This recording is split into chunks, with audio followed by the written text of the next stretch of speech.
Hello, my name's Dr Charles Farris from the University of Westminster, and I work on the Lexis of cloth and clothing in medieval royal wardrobe accounts project.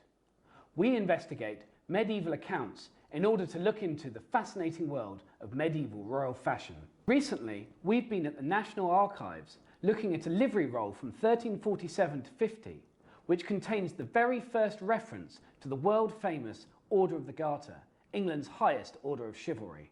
The account reveals various references to the Garter badge, which features on a number of items. One of these was a blue tunic for the king himself, which had no less than 62 Garter badges on it. We also find the famous Garter motto, "Honi soit qui mal y pense," which means "shame on him who thinks ill of it," embroidered in silk and gold on 12 blue garters, perhaps gifts for the very first Garter knights. In order to learn more about this, I've come to the spiritual home of the Order of the Garter, St George's Chapel in Windsor Castle, particularly appropriate as it's St George's Day. What's more, I've been allowed into the college archive, where I'm going to speak to Dr Euan Roger, who has spent the last 4 years investigating the archive's secrets. So, Dr Roger, why is Windsor Castle so important for Edward III? To begin with, it really wasn't. Edward had been born in the castle in 1312, but prior to the 1340s, he rarely visited. Windsor had been used for royal tournaments from as early as 1340. Edward loved tournaments, and they were a great way to keep his lords battle-ready and out of trouble. Recent research has indicated that at one of these tournaments, in 1344, Edward made clear his plans for a new chivalric order within the castle. But we're not talking about the Order of the Garter yet, are we? No, this is an earlier incarnation based on King Arthur and the Knights of the Round Table.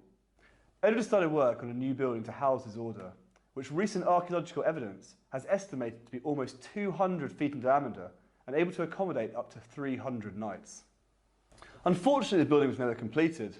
War with France intervened, and when he came back, Edward's new chivalric order had taken a new form. And this was the Order of the Garter? Yes, as you know, your livery roll is the first known reference to the Garter. The order was probably conceived in the aftermath of the Battle of Crecy in August 1346, one of the most important battles in the 100 Years' War. The Garter's spiritual home, St George's College, where we are today, was founded on the 6th of August 1348. What was the connection between the two? The college was founded to pray for the king and his new order.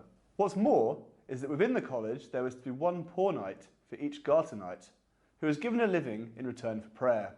This tradition carries on even now in the form of the military knights. That's very interesting. But tell me, is there anything in the college archives which might suggest what early Garter robes may have looked like? Yes, one of the most important documents in the St George's collection is the Black Book of the Garter. This dates from 1534 and shows Henry VIII surrounded by his Garter knights. It's striking how similar this is to what we see today. Thank you so much for speaking to us today. It's been absolutely fascinating. And thank you also to the College Archives for letting us visit and look at their fantastic collection. Thanks for joining us. Be sure to follow us on our blog and on Twitter.